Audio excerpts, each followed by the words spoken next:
आप सभी को मेरा प्रेम भरा नमस्कार।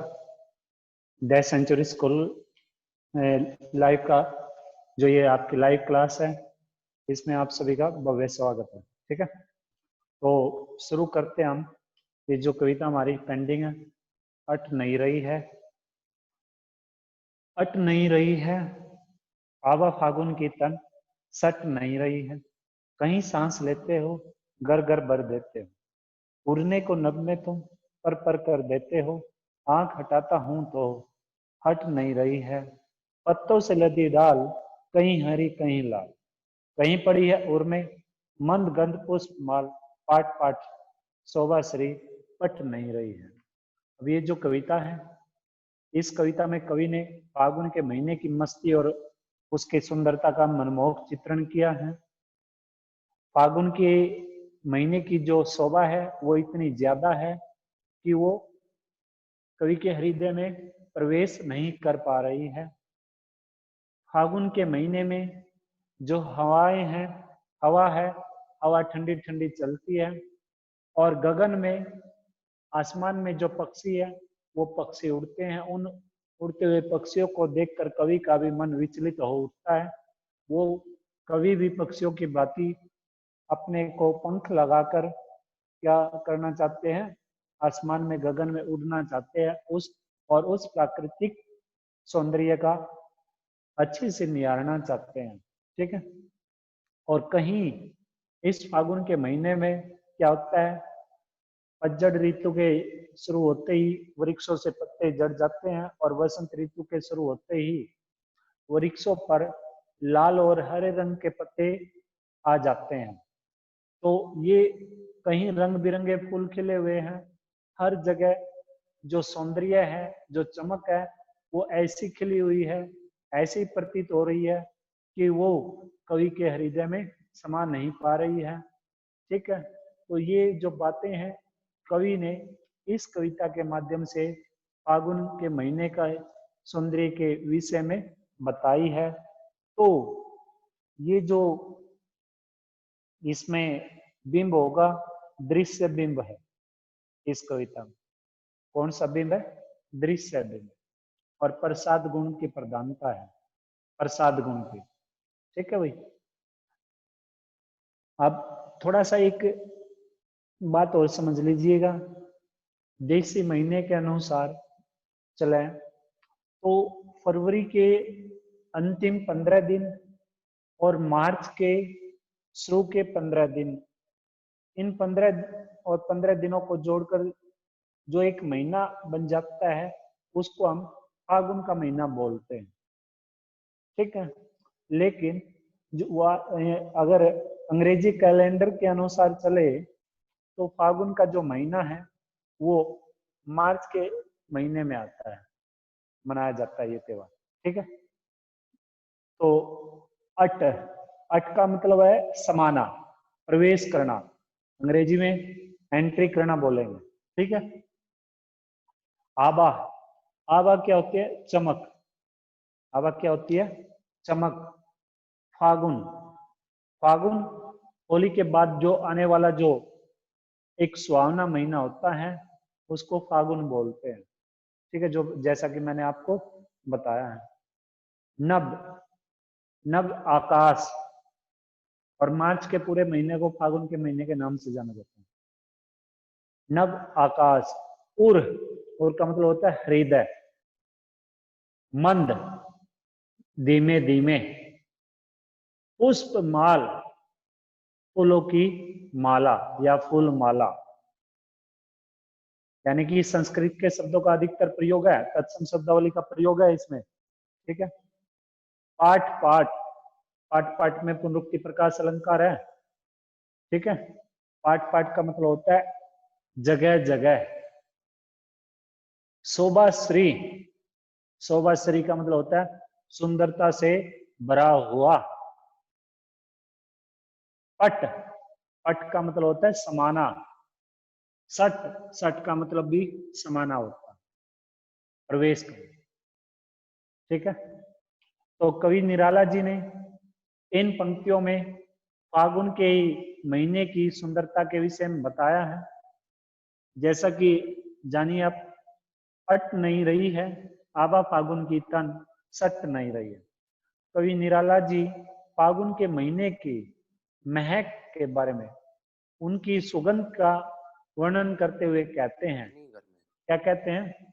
अट नहीं रही है। बेटे आप अपने आप को बंद रखिए। कि अट नहीं रही है, कि फागुन के महीने की जो महक है वो इतनी ज्यादा है कि वो समा नहीं पा रही है। ठीक है, क्योंकि ये जो फागुन के महीने की जो महक है, फागुन के महीने में जो ये महक होती है, ये जो मादकता होती है, ये चारों ओर फैली हुई होती है।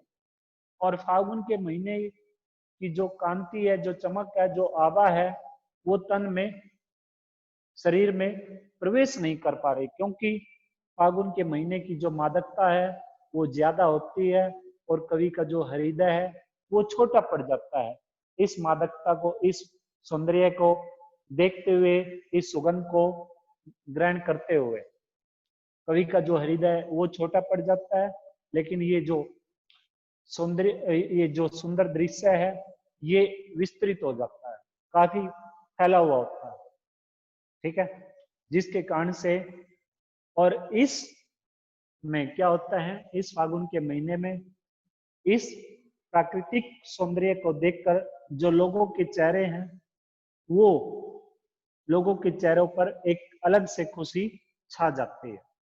ठीक है, आगे चलिए। कहीं सांस लेते हो, गर गर भर देते हो। गर गर में भी पुनरुक्ति अलंकार है, पुनरुक्ति। ठीक है, फिर कवि फागुन को, ये महीने को संबोधित करते हुए कहते हैं कि कहीं तो ये जो हवा है, ये जो सुगंधित हवा है, ये क्या करती है, ये फागुन के महीने में ये जो सुगंधित हवा है ये फैलती है। ठीक है, ये चल रही होती है, धीमे धीमे चल रही होती है। और जब ये धीमे धीमे चल रही होती है तो ऐसा लगता है जैसे हम खुलकर सांस ले रहे हैं। जब फागुन के महीने में जो ये सुगंधित हवा है, ये जब होती है, चलती है, इसका जो झोंका है वो किसी कोने से आता है, सुगंधित हवा का जो झोंका है वो किसी भी कोने से आता है, तो उस सुगंधित हवा के झोंके से वो जैसे ही हम महसूस करते हैं तो हमें ऐसा लगता है जैसे हम खुलकर सांस ले रहे हैं, यानी कि पूरा का पूरा जो वातावरण है वो सुगंधित हो गया है। ठीक है, और गर गर भर देते हो। और इस तरह से ये जो सुगंधित हवा है, ये सुगंधित हवा ये क्या करती है, प्रत्येक घर में फैल जाती है। यानी कि इसकी जो सुंदरता है, ये किसकी फागुन के महीने की जो सुंदरता है, ये प्रत्येक घर में फैल जाती है। और फिर क्या होता है, उड़ने को नभ में तुम पर कर देते हो। पर में भी पुनरुक्ति अलंकार है। पर का मतलब होता है पंख। पर का मतलब क्या होता है, पंख, पंख लगाना। ठीक है, और फिर क्या है, लोगों के घरों में या इस प्राकृतिक दृश्य में, इस प्राकृतिक महीने में जो रंग बिरंगे फूल है वो चारों ओर दिखाई देते हैं।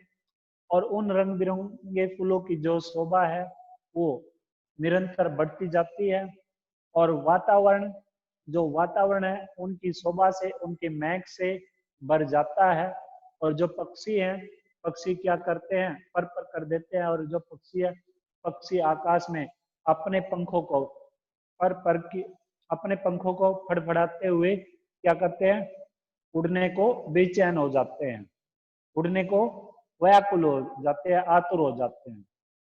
और उन्हें देखकर, उन पक्षियों को देखकर, आकाश में पक्षियों को उड़ते हुए देखकर लोगों के अंदर भी एक उत्साह, एक जोश, एक जो उमंग है वो बढ़ जाती है।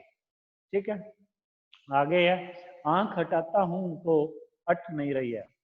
और कवि फिर से फागुन के महीने को संबोधित करते हुए कहता है कि इस फागुन के महीने का जो सौंदर्य है वो इतना ज्यादा है कि मैं निरंतर ही इसको देखता रहता हूँ। मेरा मन, मेरा जो जी है, मेरा जो हृदय है, वो यही कहता है, यही करता है कि इस फागुन के महीने के सौंदर्य को लगातार देखता रहूं।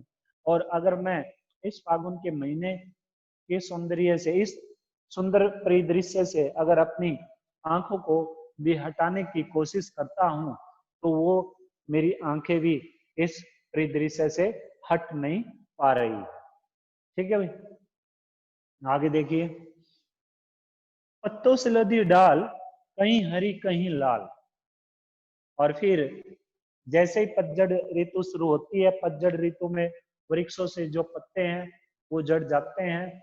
और पुनः जैसे ही बसंत ऋतु आती है, तो बसंत ऋतु के आगमन पर वृक्षों पर नए नए पत्ते आ जाते हैं।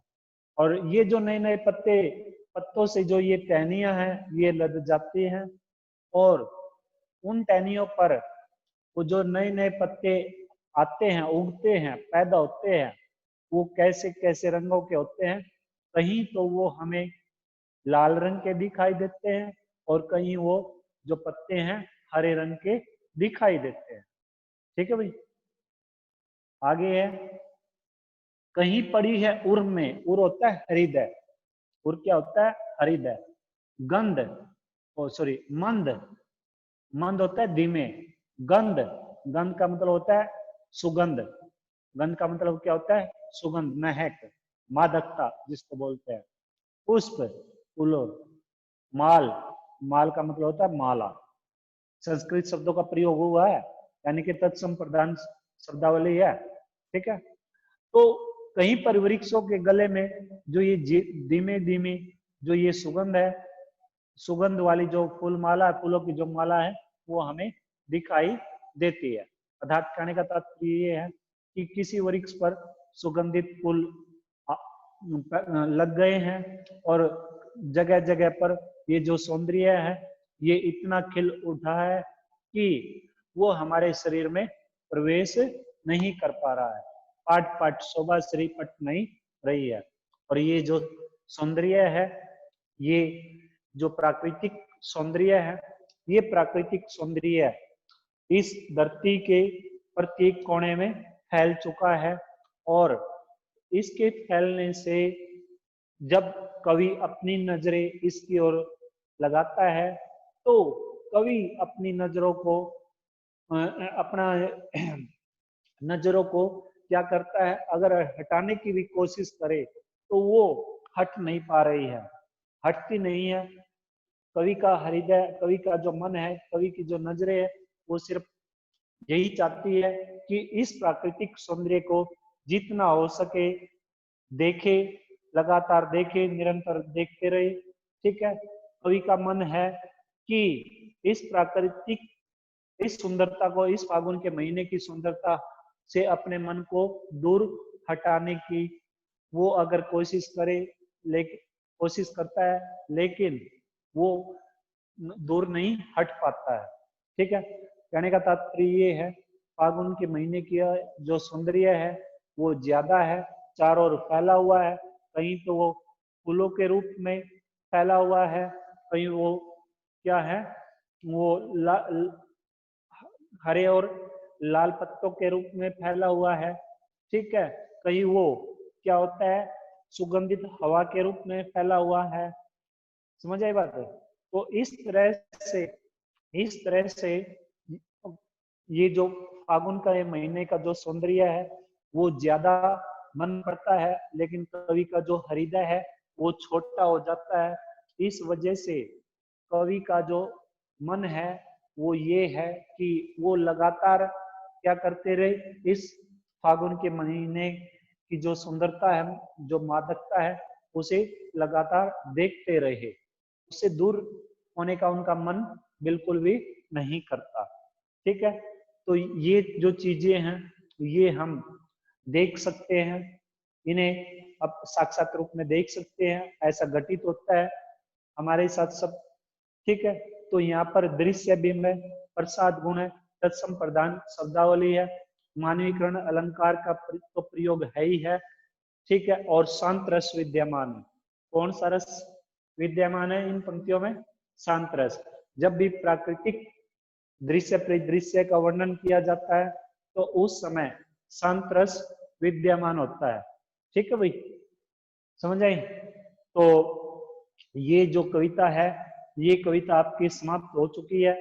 अब आप सिर्फ क्या करें, 1 मिनट आप अब की बार जो सीबीएसई ने निबंध के रूप में जो 10 अंक के रूप में ये क्वेश्चन आता था, इसको कट कर दिया है, इसको 2 भागों में विभाजित कर दिया। एक भाग दे दिया अनुच्छेद के रूप में और दूसरा भाग दे दिया शुभकामना संदेश के रूप में, ठीक है। और एक ये जो विज्ञापन है, विज्ञापन से संबंधित बातें तो हम पहले ही जानते थे। जो अनुच्छेद है, अनुच्छेद भी 5 अंक का आएगा, और जो शुभकामना संदेश है ये भी 5 अंक का आएगा, और जो ये है क्या नाम आपका विज्ञापन है, ये भी 5 अंक का आएगा, ठीक है। तो अभी आप क्या समझिए, एक बार आप जो ये है शुभकामना संदेश, इसको समझने की कोशिश करना। मान लीजिए पेपर में इस तरह से आ गया, ये क्वेश्चन आता है पेपर में कि कारगिल युद्ध में वीर गति प्राप्त शहीदों को श्रद्धांजलि देते हुए 30-40 शब्दों में संदेश लिखे। एक तरह से ये जो शुभकामना संदेश है ना, जैसे विज्ञापन नहीं करते हम, विज्ञापन बनाते हैं लिखते हैं, ऐसे ही ये भी होगा। इसमें क्या है, जिस भी संदर्भ में क्वेश्चन आपके से पूछा गया है, एक तो उसका क्या करना है, चित्र बनाना है। चित्र बनाओगे, इधर चित्र बनाओगे इस साइड, ठीक है, आप चित्र बनाओगे, उससे संबंधित पंक्तियां लिखोगे। अब जैसे मान लीजिए ये आ गया पेपर में, कारगिल युद्ध में वीर गति प्राप्त शहीदों को श्रद्धांजलि देते हुए 30-40 शब्दों में संदेश लिखिए, ठीक है। तो ये आप कैसे लिखोगे, ये इधर आपने लिख दिया संदेश, संदेश, ठीक है भाई। अब आप कैसे लिखोगे, यहां पर आप लिखोगे दिनांक, जिस भी दिनांक को आप संदेश पत्र लिख रहे हो। मान लीजिए आज है 11 दिसंबर, 11 दिसंबर तो आप ये संदेश पत्र लिख रहे हो, ठीक है। और इस साइड आप थोड़ा सा बीच में जगह छोड़कर इधर आप समय लिखोगे, किस समय आप लिख रहे हो, 9:30 पे, ठीक है, 9:30 पे ये आ गया, ठीक है। अब आप क्या करोगे, आप लिखोगे नीचे एक लाइन को छोड़ के, इन दोनों के बीच में एक लाइन छोड़ देना, आप लिखोगे कारगिल, कारगिल के हर शहीद, कारगिल के हर शहीद, हर शहीद की यादें, की यादें हमारे दिल में रहेंगी, हमारे दिल में रहेंगी, रहेंगी, ठीक है। और मैं ऐसे वीर सपूतों, वीर सपूतों, वीर सपूतों की मां, की मां एवं उनके उनके परिवार को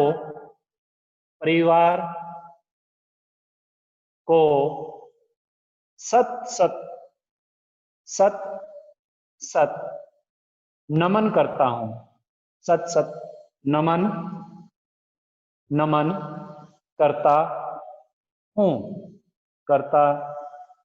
हूं, ये कम से कम आपको 30 शब्द प्रयोग करने होंगे, और ज्यादा से ज्यादा आप 40 या 45 शब्दों को, जैसे विज्ञापन में कम से कम 25 शब्द और ज्यादा से ज्यादा 45 या 50 शब्दों में हम विज्ञापन बनाते हैं। इस तरीके से आप क्या करोगे, जो ये पंक्तियां लिखोगे ना, शब्दों को आगे पीछे मत करना। अगली कभी आप पहली पंक्ति इधर से शुरू कर दिया और दूसरी पंक्ति में आप इस शब्द को आगे ले जाओ, न तो आगे लेके जाना न पीछे लेके जाना।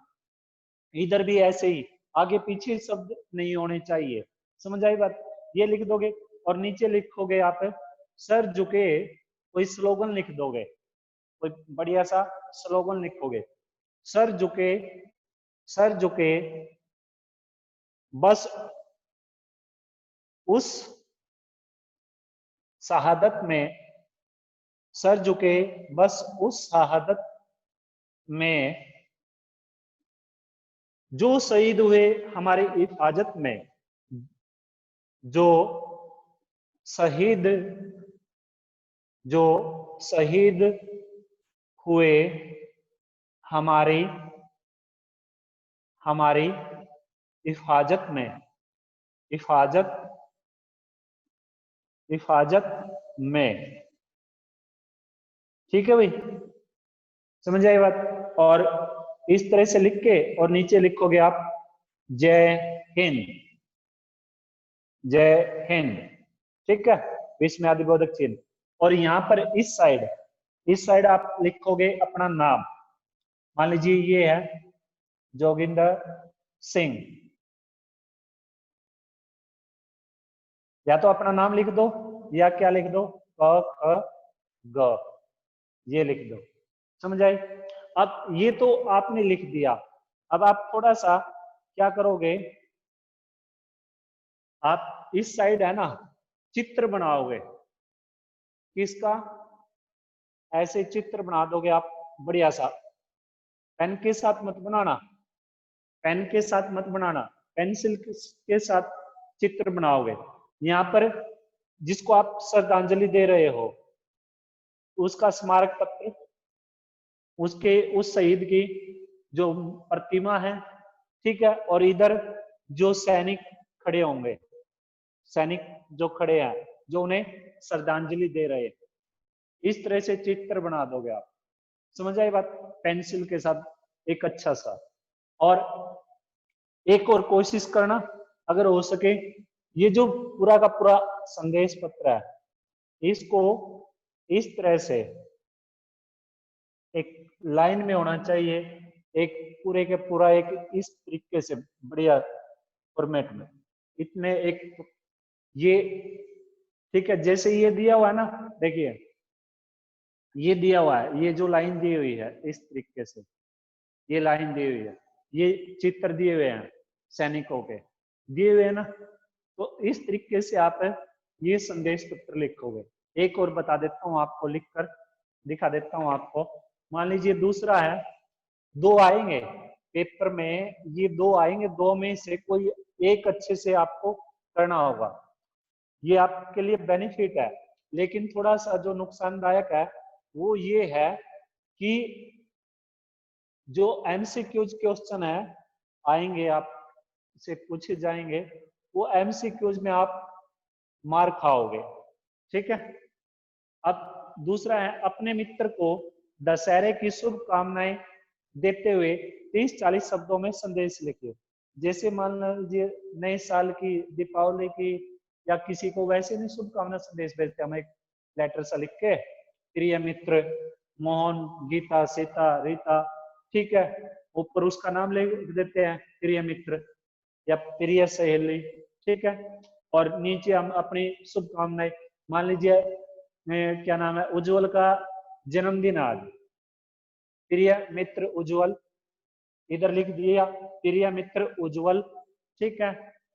आपको आपको जन्मदिन की हार्दिक हार्दिक शुभकामनाएं। ये आपका 15वां जन्मदिन है, और ये जो 15वां जन्मदिन है ये आपका मंगलमय हो, और हम परमपिता परमात्मा से ये कामना करते हैं कि आपका हर जन्मदिन मंगलमय हो, आपका जीवन सफलताओं से भरा हुआ हो। ये लिख दिया। नीचे हम क्या कर देंगे, नीचे अपना नाम लिख देंगे, और इधर क्या कर देंगे, इधर केक काटते हुए या तो केक का वो कर देंगे, क्या नाम है, चित्र हम बना देंगे, और या फिर 2-4 बच्चे खड़े करके और किसी के हाथ में चाकू देकर और केक को काटते हुए दिखा देंगे। इस तरह से लिखेंगे। जैसे ये है, अपने मित्र को दशहरे की शुभकामनाएं देते हुए 30-40 शब्दों में संदेश लिखिए। इधर आप लिखोगे संदेश, संदेश, ठीक है, दिनांक, दिनांक, इधर भी लिख सकते हो दिनांक, ठीक है, ऊपर लिखोगे दिनांक, जो दिनांक मान लीजिए 12/12/2020, नीचे लिखोगे आप प्रिय मित्र, प्रिय मित्र, ठीक है, मान लीजिए रेनो, ठीक है, प्रिय मित्र, और ये है दशहरे, दशहरे के इस पावन, इस पावन, ठीक है, ऊपर ये इस साइड है ना, आप थोड़ा सा स्पेस देके समय भी लिखोगे, किस टाइम आप लिख रहे हो, ठीक है, मान लीजिए आप दोपहर को लिख रहे हो, दोपहर को, दोपहर को आप लिख रहे हो 2:15 पे, ये लिख दोगे, ठीक है, और फिर ये लिखना शुरू करोगे, दशहरे के इस पावन अवसर, इस पावन अवसर पर, इस पावन अवसर पर, और इस पावन अवसर पर आप और आपके, आपके परिवार, परिवार को हार्दिक, हार्दिक शुभकामनाएं, शुभकामनाएं, ठीक है भाई, ये लिख दिया आपने। नीचे लिखोगे जैसे, जैसे एक स्लोगन से टाइप में रामचंद्र जी की पंक्तियां लिख दो, रघुपति राघव राजा राम पतित पावन सीताराम, या तो ये लिख दो, या फिर जैसे प्रभु श्री राम, कोई संदेश लिखोगे, संदेश लिखोगे, प्रभु श्री राम, जैसे प्रभु श्री राम ने, राम ने लंका, जैसे प्रभु श्री राम ने लंका को जीता, लंका को जीता, लंका को जीता, वैसे ही, वैसे ही आप, आप भी, आप भी अपने जीवन में, आप भी अपनी, आप भी अपने जीवन में या अपनी उपलब्धियों से समस्त संसार पर विजय प्राप्त करें, अपनी उपलब्धियों, उपलब्धियों, उपलब्धियों, उपलब्धियों से समस्त, समस्त, समस्त संसार पर विजय, विजय प्राप्त करें, ठीक है भाई, ये लिख दिया आपने। और नीचे लिखोगे, मान लीजिए ऊपर तो आपने रेणु को लिखा है, नीचे लिख दिया आपने जोगिंदर, जोगिंदर सिंह, ठीक है, ये लिख दिया। अब इधर आप क्या करोगे, या तो दशहरे से संबंधित कोई चित्र बनाओगे, ठीक है, या तो रावण का चित्र बना दोगे, यहाँ पे रावण का 10 मुख बना दोगे रावण के, या फिर राम और रावण के बीच में जो युद्ध हो रहा है वो बना दोगे, ठीक है, वैसा चित्र बना दोगे, यानी कि दशहरे से रिलेटेड जो भी चित्र है वो आप यहाँ पे बना दोगे। समझ आई ना बात? इस तरह से आपको ये क्या करना है, ये शुभकामना संदेश आपको लिखना है, यानी कोई ना कोई संदेश आपको लोगों तक पहुंचाना है, मैसेज अपने विचारों को पहुंचाना है, ठीक है, ये तो आपका शुभकामना संदेश है। अब दूसरी जो बात आती है हमारी, वो आती है विज्ञापन से संबंधित। विज्ञापन। अब विज्ञापन को तो हम 9th में भी कर चुके थे और 10th में भी हम जनवरी फरवरी में कर चुके थे, ठीक है। अब विज्ञापन से मतलब है कि अंग्रेजी में एडवर्टाइजमेंट बोलते हैं ना, विज्ञापन से मतलब है सूचना देना। क्या देना? सूचना। लोगों को अपने विचारों से अवगत कराना, ठीक है। और वो जो विचार हैं वो रोचक होने चाहिए, आकर्षक होने चाहिए, सहज होने चाहिए, सरल होने चाहिए, प्रभावशाली होने चाहिए, लुभावने होने चाहिए, ठीक है। वो ऐसे विचार होने चाहिए। जैसे हम स्कूल है, अपना स्कूल है, अब जैसे फरवरी मार्च में एडमिशन शुरू हो जाते हैं तो क्या होता है, पंपलेट आते हैं न्यूज़पेपरों में या वैसे बांटते हैं या दीवारों पे स्कूल का नाम लिखते हैं, द सेंचुरी स्कूल, पहले आओ पहले पाओ, ठीक है। और द सेंचुरी स्कूल की जो फीचर्स हैं, विशेषताएं हैं, वो उस पे लिखी हुई होंगी। टैलेंटेड टीचर है, एसी रूम है, ये है वो है, ये सभी बातें इसमें दी गई होंगी, ठीक है। और संपर्क साधने के लिए आप नीचे वो कॉन्टैक्ट नंबर लिख देते हैं, ये कॉन्टैक्ट नंबर है हमारा, इस पर आप किसी भी समय आकर आपको अगर कोई भी जानकारी प्राप्त करनी है तो आप इस कॉन्टैक्ट नंबर पर संपर्क करें और जो भी जानकारी आपको प्राप्त करनी है उस जानकारी से आपको अवगत कराया जाएगा। ये बात है, समझ आई बात? अब जैसे ये है, मान लो ये है, केश तेल की कंपनी ने नया जड़ी बूटी युक्त उत्पाद तैयार किया है, उसके लिए 25 से 50 शब्दों में एक विज्ञापन तैयार करना है। जैसे मान लो हम फिल्म नहीं देखते हैं, फिल्म या नाटक देख रहे होते हैं, बीच में मसूरी आ जाती है जिसको हम मसूरी का नाम देते हैं, तो वो क्या एक तरह से ऐड कर रही है, वो लोगों को किसी न किसी गतिविधि के बारे में, किसी न किसी घटना के बारे में, किसी न किसी पदार्थ के बारे में या स्वयं के बारे में, ठीक है, कोई ना कोई सीख दे रही है। लुभावनी सीख भी होती है, आकर्षक सीख भी होती है, ठीक है, और भविष्य से संबंधित भी होती है।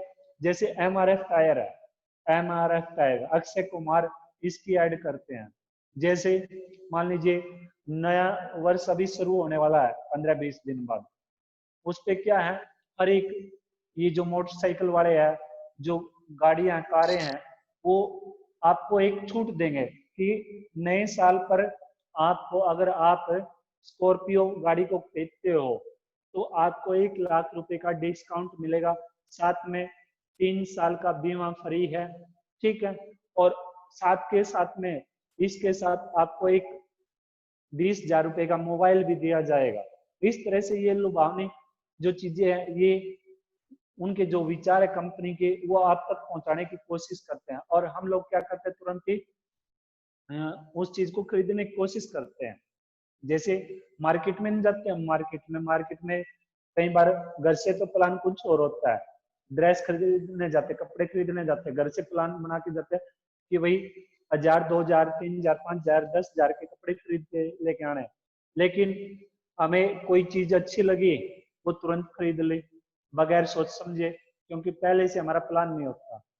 सिर्फ वो क्या है, लोगों को अपनी ओर आकर्षित करने के लिए मार्केट में अच्छे अच्छे कपड़े, नए नए डिजाइन के जो कपड़े हैं वो लगे हुए होते हैं, वो हम लुभावने होते हैं, ठीक है, उन्हें हम तुरंत खरीद लेते हैं। ये है विज्ञापन। विज्ञापन का मतलब सिर्फ और सिर्फ लोगों को सूचना देना है।